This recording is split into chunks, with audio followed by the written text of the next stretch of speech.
Hey Jonesy Babes, and welcome back to my channel. So today I want to talk to you about Donna Adelson. Now I'm not sure how many of you have been following the Charlie Adelson case, but that's his mama. And she just is crazy as I don't know what. Charlie is crazy. The sister is nuts. They're all crazy because all of this is going on. This happened because of a custody battle between Wendy and Dan Markle. Okay? So let's just get into it. I'm going to talk to you a little bit about it. For those who don't know, if you want to catch up on it, you can catch up on it online as well. But they released on Tuesday the body cam from the police of her getting arrested because homegirl, which is Donna Adelson, she bought a one-way ticket to Vietnam. Listen, what? And it was because she picked that place because of the extradition law. But anyway, let me know if you follow this type of stuff because I like talking about it. You know, I love true crime. I listen to true crime before I go to bed. If you want to call me a weirdo, that's fine. But I really do love true crime. I love this type of stuff. So let's go ahead and get started. Donna Adelson, who is 73 years old, is accused of helping her son Charlie plot to murder his sister's ex-husband. Now, the sister name is Wendy Adelson. The ex-husband name is Dan Markle. Okay. A newly surfaced police body cam video shows accused murderer Donna being arrested on November 13th, right before attempting to board a one-way flight to Vietnam. Donna is seen being escorted out of the Miami International Airport in the video that was released. The grandmother stands accused of conspiring with her son Charlie to murder her ex-son-in-law Dan Markle after he obtained sole custody of his children. The alleged murder was after a nasty custody battle between Wendy and her ex-husband Dan Markle. In 2014, Markle was granted sole custody of the two preschool-aged children he shared with Wendy before he was gunned down in his Tallahassee, Florida driveway. After nearly a decade investigating, prosecutors laid bare a sick scheme that involved 6 co-conspirators, including Charlie, who acted as the mastermind. But the Adelsons have maintained their innocence throughout the proceedings, even after a court found Charlie guilty of all charges in November. Now, Donna was arrested on November 13th, moments after detectives listened to a jailhouse call she had with her son. Let me tell you something. When are you guys going to learn? Stop talking on the phone. Those jailhouse calls are recorded, and the public could get, a hold of it.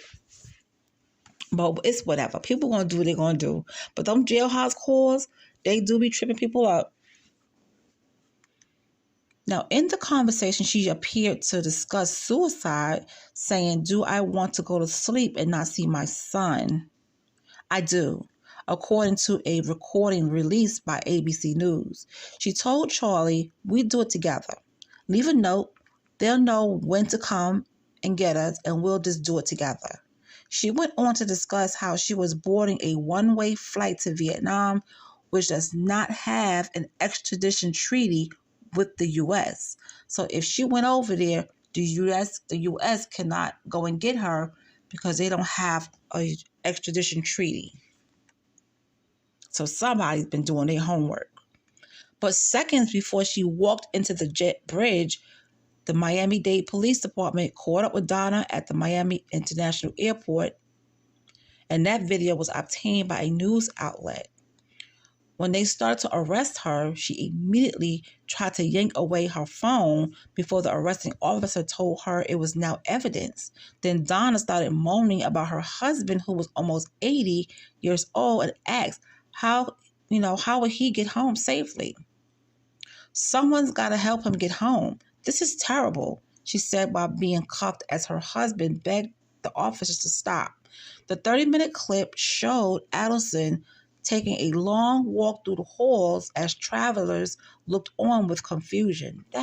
That's embarrassing. I would be so embarrassed.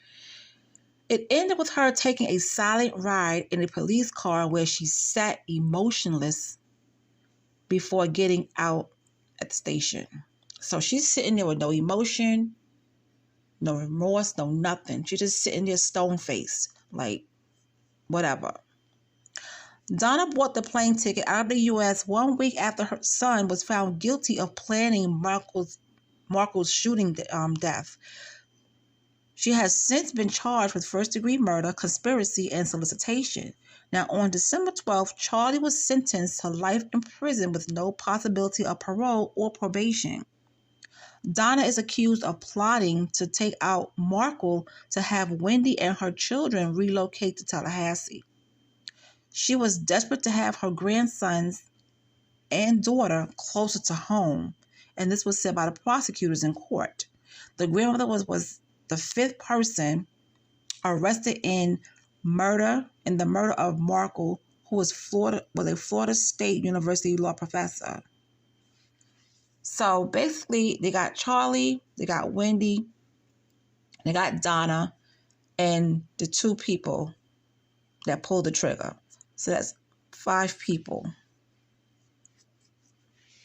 total.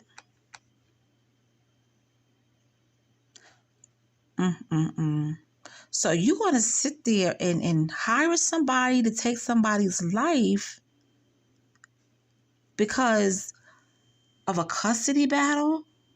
They were divorcing. So, of course, someone's going to apply for custody for the children, and he just happened to win custody. So what was going on in Catherine's life where the judge did not grant her sole custody of the children? You know what I'm saying?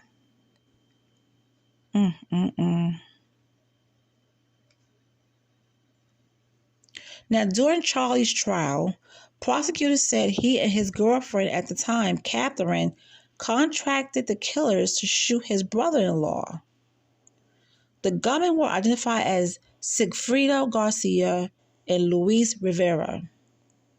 Now, Garcia, who drove the getaway car, entered a plea deal in 2016 and was sentenced to 19 years in prison.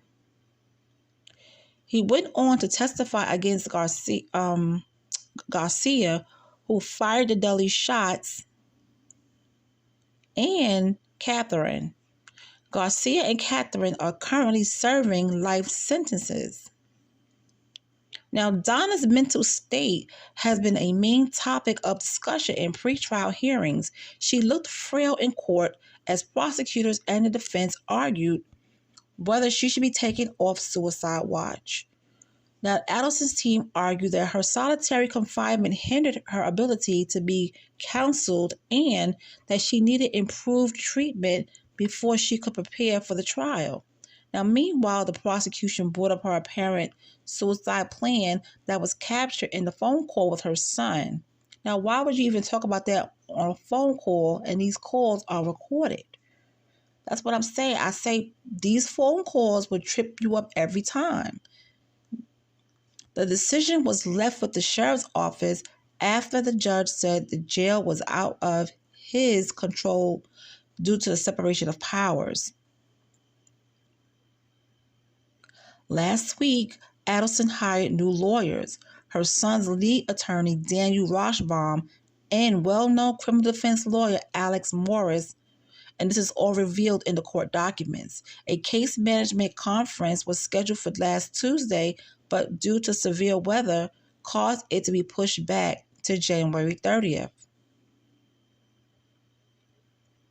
So, guys, what do you think about all of this?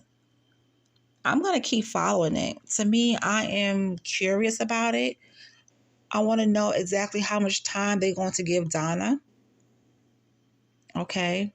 Now, the daughter, she ended up, after her ex-husband was killed, she did change her kid's name to Adelson. They don't have the last name Marco anymore because she changed it from Markle to Adelson. But yeah, that family is something else. They are a hot mess, and they are just, whew, Lord, a mess, a hot mess. But anyway, let me know if you are following this case and what other cases are you following. And if you want me to talk about it, we could talk about it. But until next time, I will talk to you guys later. And thanks for listening. Have a good one. Bye.